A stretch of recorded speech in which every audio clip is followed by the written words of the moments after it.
Be nice.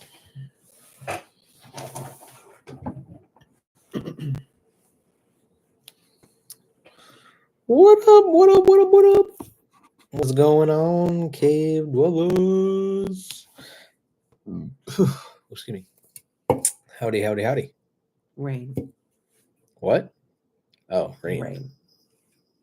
Y'all can hear us? Volume good? More rain.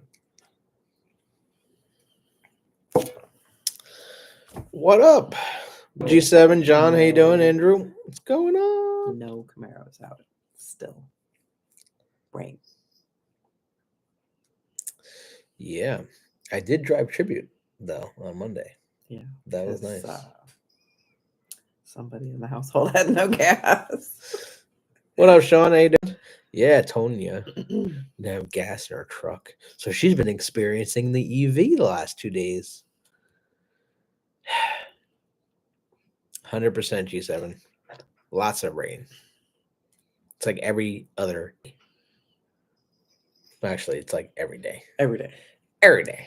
Every day, babe. Every day. Every day. So, how's everybody been? How was everyone's weekend?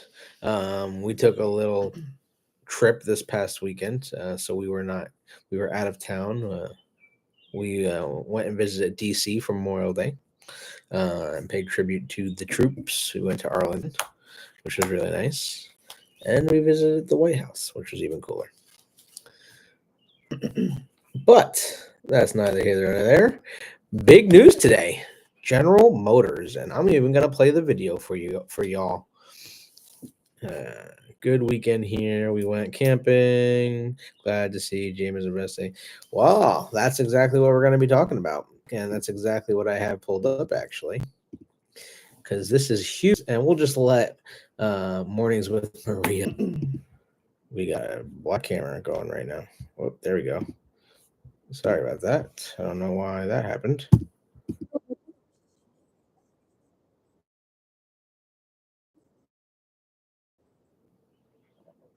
Screens right now. I do not know what's going on. We are having technical difficulties. Stop, Jack. Let's try this again, shall we?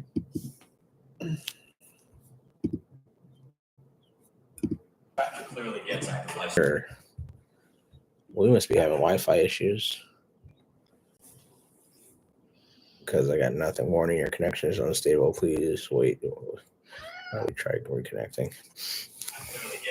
Sure. We must be having Wi-Fi issues. Well, because of the weather and the power outages we've had here all day today. Warning, your connection. Can you all see us now? Sorry about that. All right.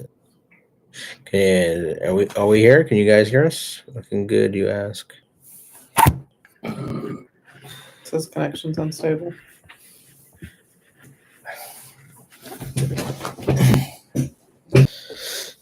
Sorry about this, guys. Looks like the timeline's moving. I do apologize for that. Nope. Buffering. In and out. I have to do it tomorrow.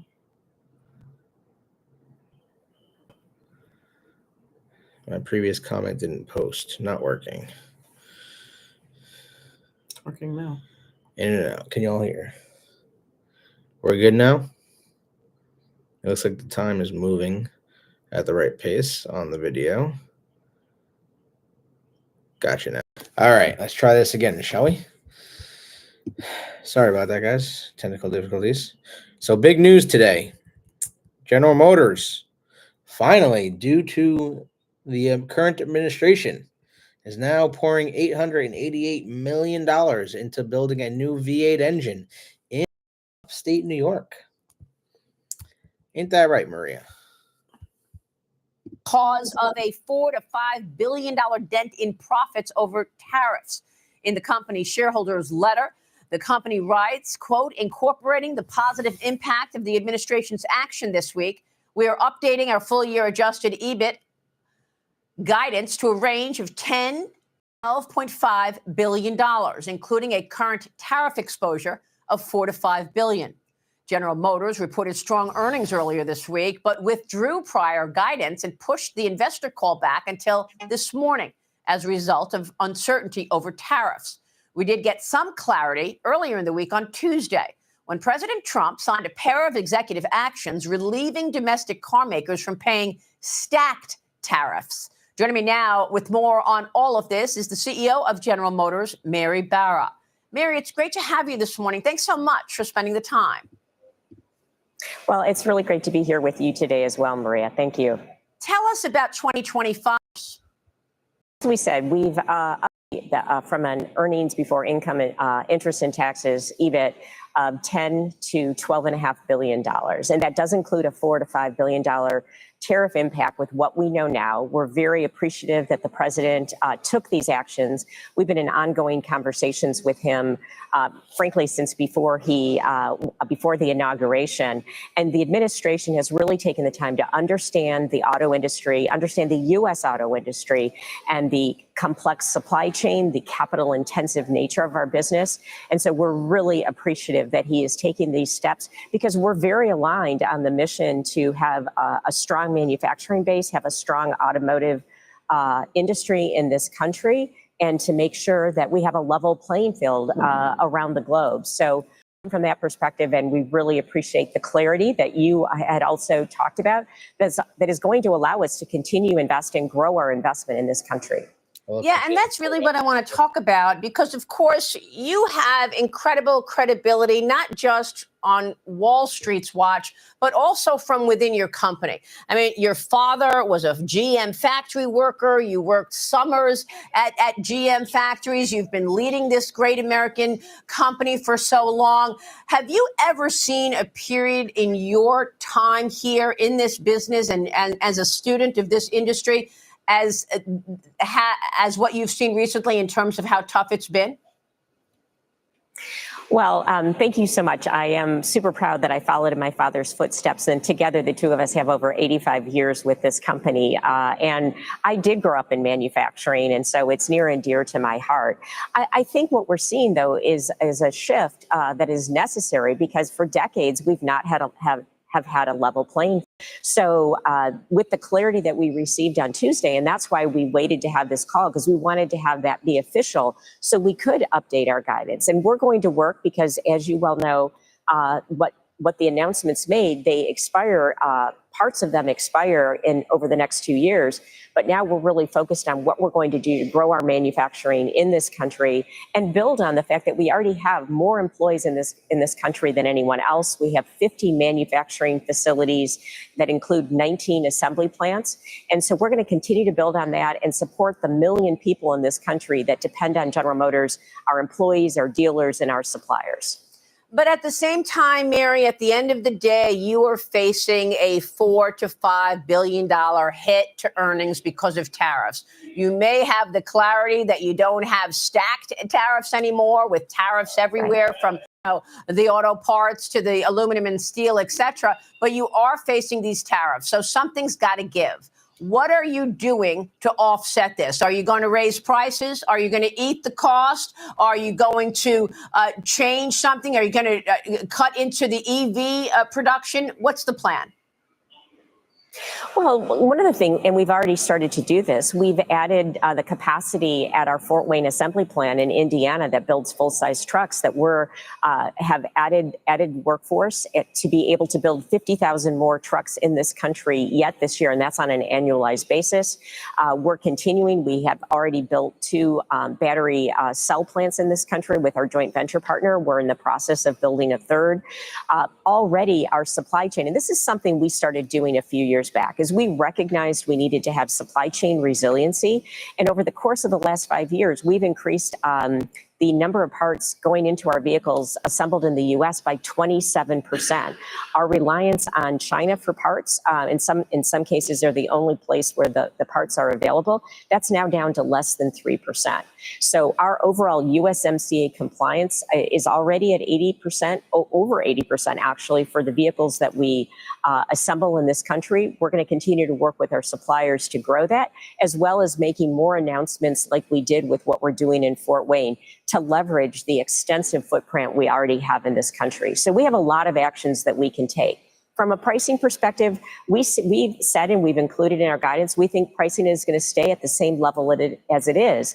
And I'm really proud of the GM team because we have such a strong ICE and EV portfolio that gives consumers choice, that and we've been able to maintain discipline and not have high incentives because our vehicles are in demand. So we're going to keep focusing on the customer, giving them choice, and we think there's a lot we can do to impact those tariffs by continuing to increase our U.S. content and continuing to build even more cars in this country than we do today. So what happens to the vehicles that are imported from Korea? What are your plans there in terms of those vehicles? Are you going to lessen that? You've got to deal with the unions in Korea, which of course is somewhat militant. What are the plans? Well, we're evaluating that right now. As you know, there's conversations going on between the U.S. government and South Korea. We want to understand what happens there, and then we're going to make the best decision for our customers and for the company. And so we're evaluating that. I don't have anything to announce there, but I can tell you our entire footprint is under review, and we'll make the right decisions when those decisions are made as well. And of course, you're talking about vehicles that are incredibly popular, not just because they're great cars and trucks, but because they're affordable. So are the plans to raise prices in any way this year? Well, again, we're going to respond to the market as we always do. I mean, we're in an incredibly competitive market. Companies change pricing on a monthly basis, if not more frequently. So we stay and monitor all of that. But again, we're going to rely on the strength of our product portfolio and the customer interest. In the first quarter, we grew share by 2%. So I think we have a strong product base, and there's decisions that we can make as we look at our footprint and some of those products that are at the very affordable end to make sure that we've got a portfolio that the U.S. customer is going to want to buy and that we're doing it in a way that minimizes our tariff impact. Mary, what can you tell us about China? I mean, the quality has really picked up, I'm told. And of course, they're also moving so fast from concept to production, 1.5 to 2 years or so. Are you expecting China to have vehicles in the United States to compete with GM here? Well, Maria, we look at every competitor around the world, and I think the competition coming from China is very fierce. But I also would say, and it's well known, that they're subsidized by the Chinese government as they first have wanted to use the excess capacity they have in their country. And so I think it's very important with the trade policy that's happening is that we make sure there is a level playing field there, because manufacturing in this country, and when you look at the technology that is on vehicles today, there are many implications from not only economic security, but a national security perspective. So I don't make trade policy. I need to make sure that we're as competitive as possible. We understand, and we've benchmarked and actually torn down Chinese vehicles. We think, part to part and technology to technology, we're on par.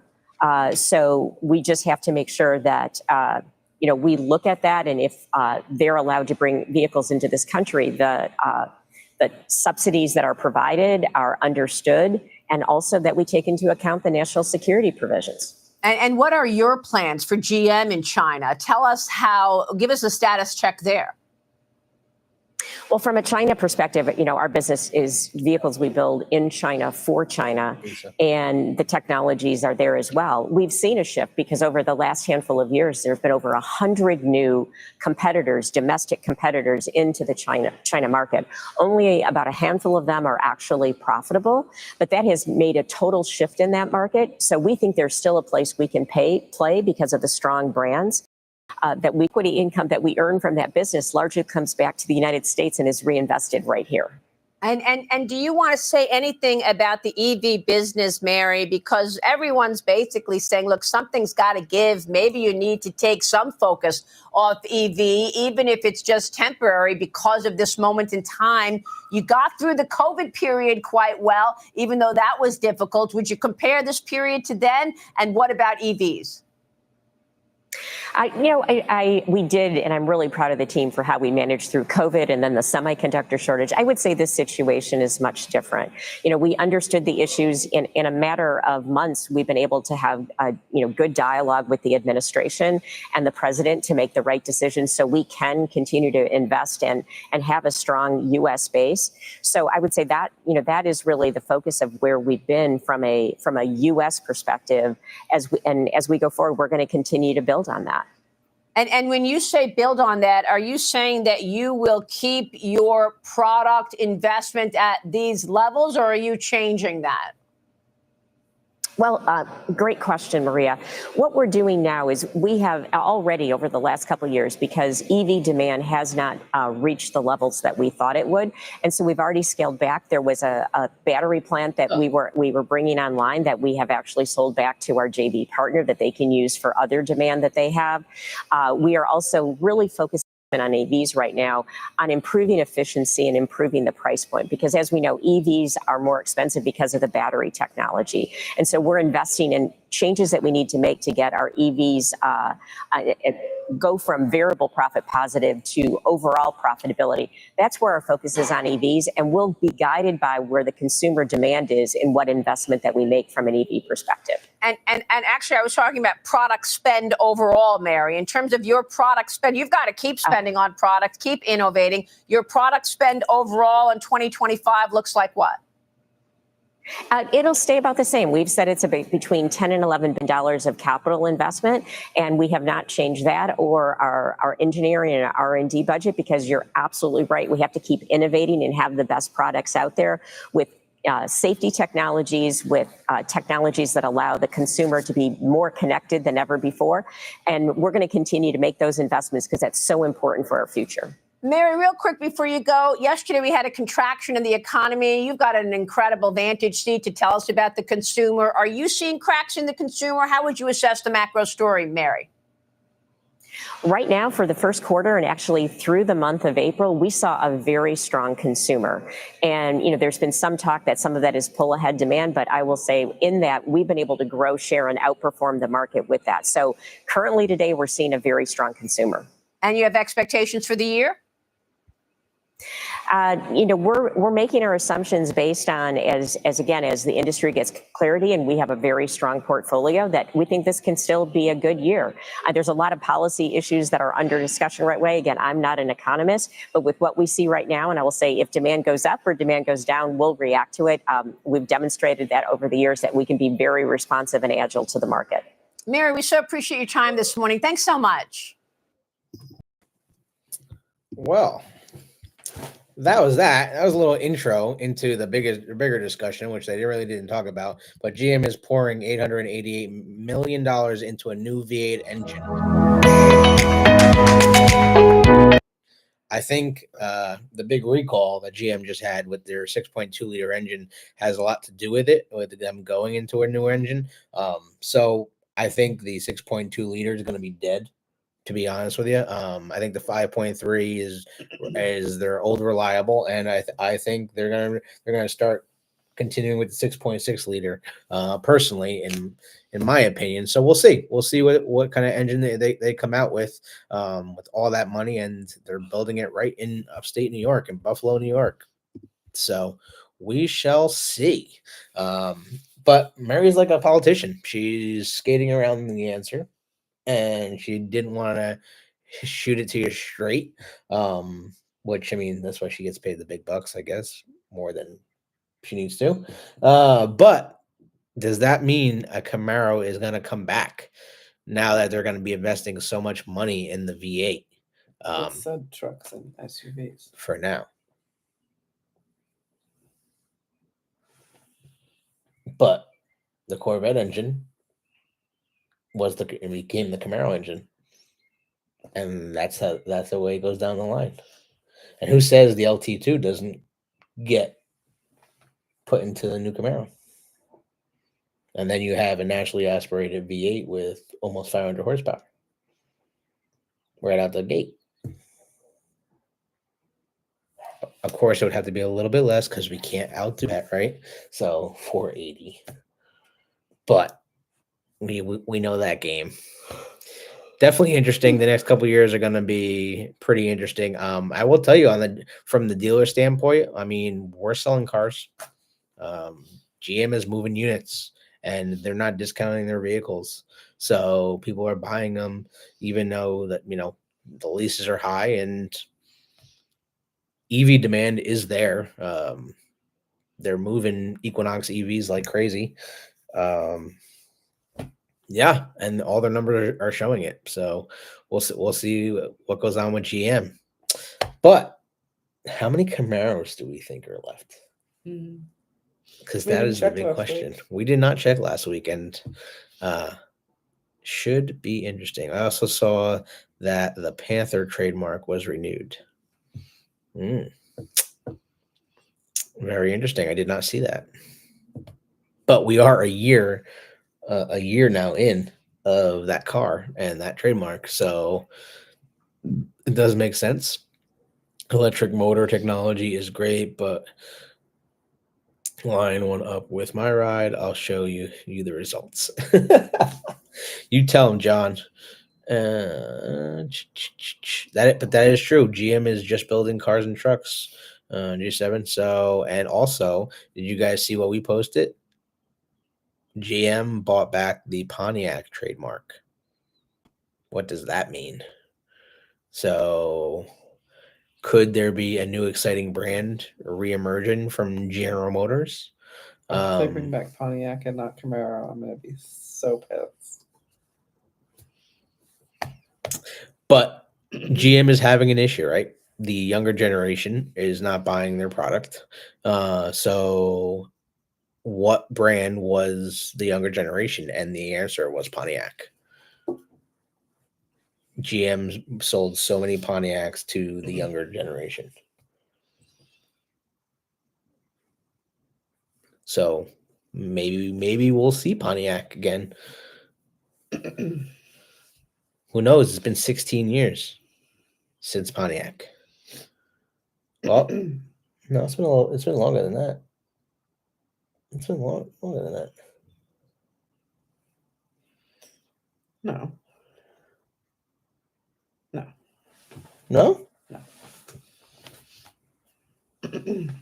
I've had several Pontiacs. No, I mean, it was Smokey and the Bandit coming back to life. It's kind of crazy. But I already got it pulled up for y'all. So the answer for how many Camaros are left, the answer is 3. Oh, it's 3. Yay. The answer was 3. And really the answer is 2 because we know that white SS is not available. The dealer is buying it for themselves. They just haven't taken it off the site yet. So there's only 2 2024 Camaros available. And I can't wait for the day, which might be next week, might be 2 weeks, where we can say Camaro is sold out. The last Pontiac car produced was a 2010 G6. Pontiac G6 was an awesome car. My dad had one. Which ended production early 2010. Okay, so 16 years ago. This was due to General Motors reconstructing. This is due to Obama. Reconstructing efforts during the financial crisis, where they eliminated several brands, including Pontiac. They were forced to get rid of Pontiac and Oldsmobile. So 2010. Yeah. Kind of crazy. So what do we got left? We got 3. We got 3 LT convertibles. One in shark skin. The white one's not here anymore. And one in regular black. And they both have the black wheels. Both convertibles. Both black tops. Looks like they both have the RS packages, which is interesting. And what? I'm going to guess they're both automatics. Yep, both 10-speed automatics, which is awesome. And let's see if there's any other packages. One has the black satin appearance package, which that car is dun dun dun the white one. So those pictures are wrong. Well, and that car's not for sale. That car's not there. It is not. So just the silver and the black one. Lights out, black screen, lost video. Yep. The 2004 GTO seems to get more attention than the 2023 SS Camaro convertible black screen.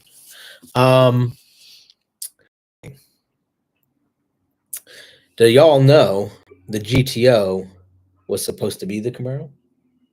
Remember someone told us that story? Mhm. So back in the day, when they were building the GTO, they were supposed to call it Camaro. And before they put the name badges on the car, they decided it didn't look like a Camaro. So they made it a GTO. Some dogs barking. There's a car parking next to my truck too. All those spots. All those spots. All those spots. Sorry for the black screen, guys. But if you guys can see it now, those are the two cars left available.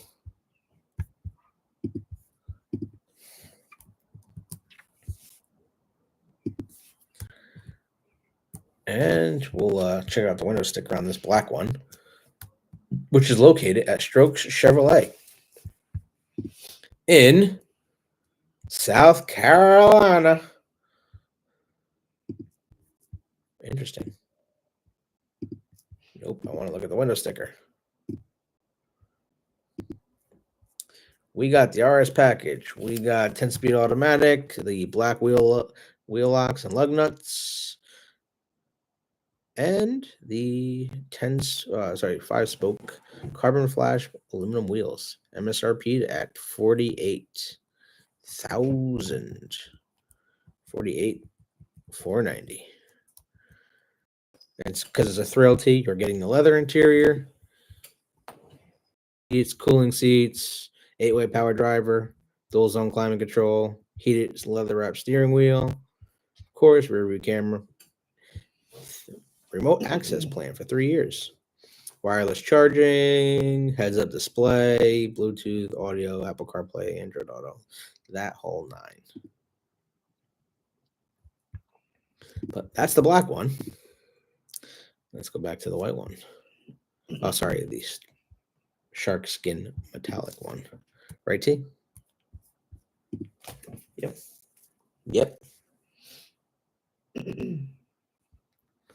So the shark skin, we'll check the window sticker on that one. And that one is located. You want to go for that name, baby? Vachon Chevrolet? Second, which one? In Brooklyn, Connecticut. Interesting. Both here on the East Coast. Yep, they're not going to sell. Well, we're going in the summer, so. RS package, Really? 10-speed automatic, NPP dual mode exhaust, the navigation, and the black 5-spoke carbon flash painted wheels. MSRP at $49,630. So, both of those cars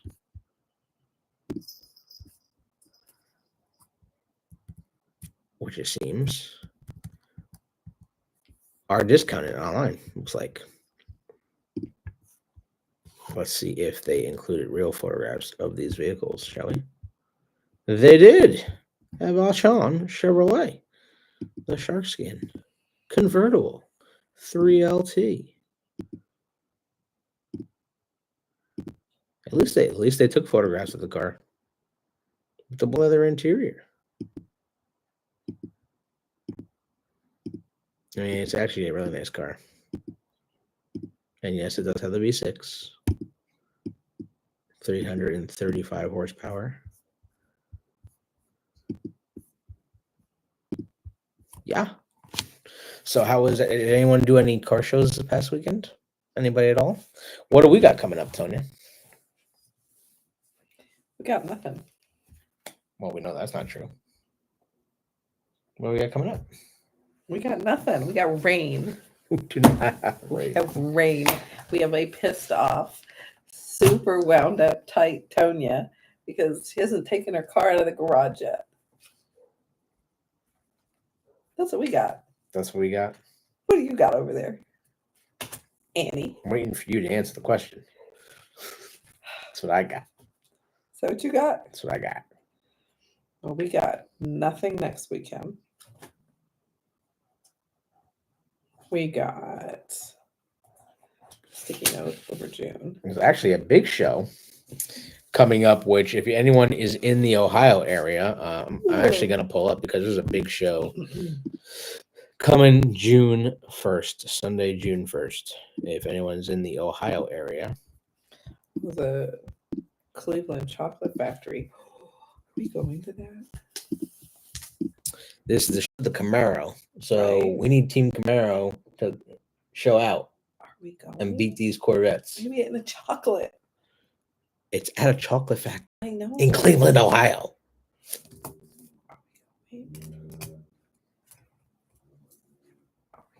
And then a chocolate, babe. And a chocolate. Our first show is this Saturday. I don't know if I'm making it to Corvettes versus Camaro Sunday. Haven't felt good. Well, hopefully you can make it, FJ. Get us some photographs if we decide not to make it. Well, the only way we can decide to make it or not make it is if the weather is okay for us to take the cars out. And not so much. Cochran shows in 2.5 weeks. Woo woo. We are excited for that. Yeah, we'll be at that whether We will we're be in a at that Camaro show. or not. And G7 says they got a room for nationals. Woo woo! Hell yeah! Get to enjoy the party, parking lot parties. Awesome, dude. That's it's gonna be a good, great time. We're looking forward to nationals this year as well, and seeing all y'all and getting as many Camaros there as possible. Ain't that the truth? Right, Miss Tona?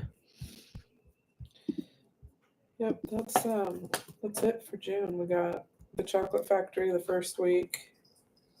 We got oh my god, this rainy weather makes me yawny. There's a Hudson River or something or other here in New Jersey the second week. Let me- Cochran the third week.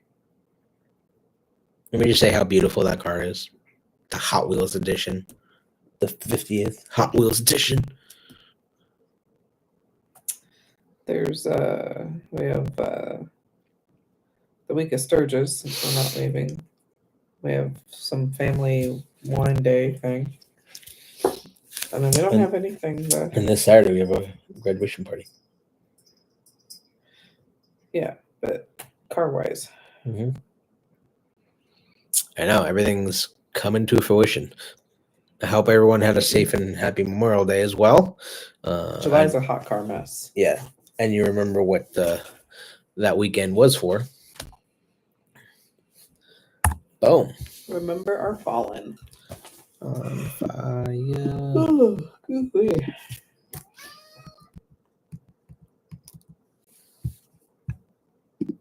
Yeah. But I think we gotta make this one a quick one tonight, guys. Yeah, we can't seem to hang on to the internet. The internet is not cooperating, so we do apologize for that. Does anyone have any shows this weekend they're going to, and where are they located? Anybody get any hardware this weekend? I just turned 1,000 miles in my dad's Hot Wheels. Oh, snap. First of all, some of these Oh, cars are at even Barrett Jackson Jackson, Had and something to say about that. Meekum are going for some crazy numbers. A lot of Camaros, too. Third-gen Camaros. Right, Jackson? Right, buddy?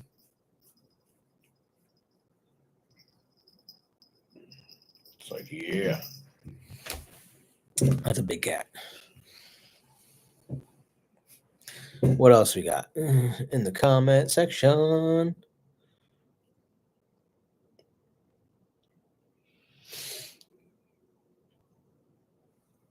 Right, team?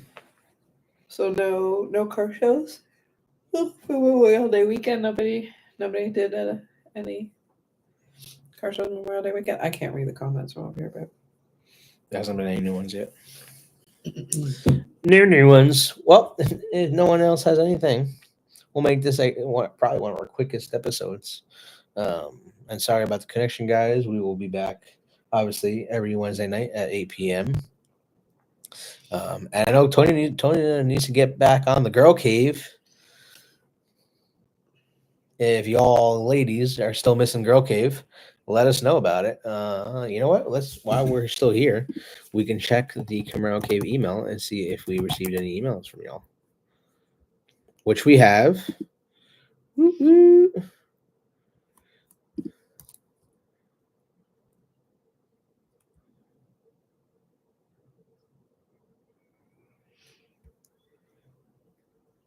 And we got a couple emails here.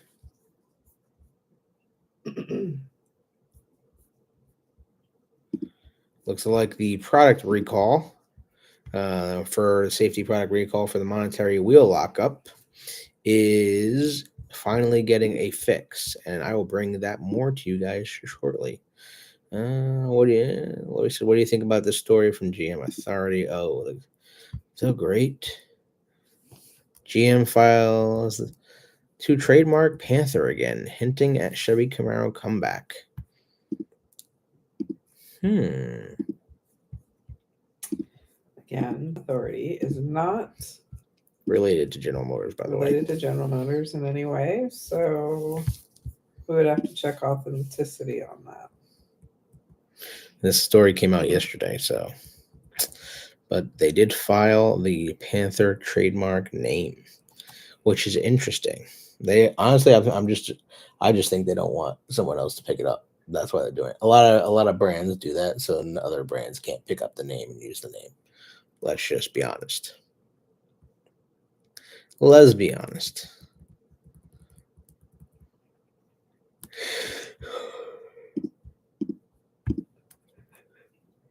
Look at that Panther logo on my. That's not my steering wheel. So that was mine. No, mine's got carbon fiber around it. But that is interesting. The GM did it 5 days ago. They applied for that patent again for Panther. Which is crazy because they didn't name the collector's edition the Panther edition. So it really doesn't matter. And there's nothing on the car that says Panther. Yeah, but they would have to redo the logo in order to keep printing merchandise. Nothing on the any of the merchandise says Panther.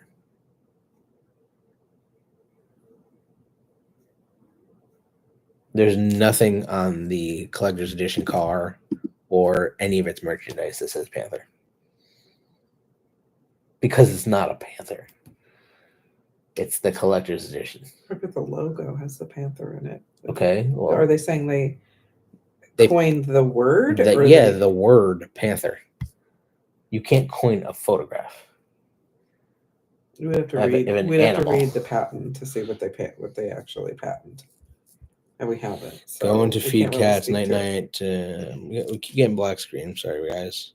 This coming Saturday show for the high school, providing students the opportunity to continue their futures. Nice, John. Black screen. We're sorry about that, guys. Yeah, it looks like our connection keeps going in and out.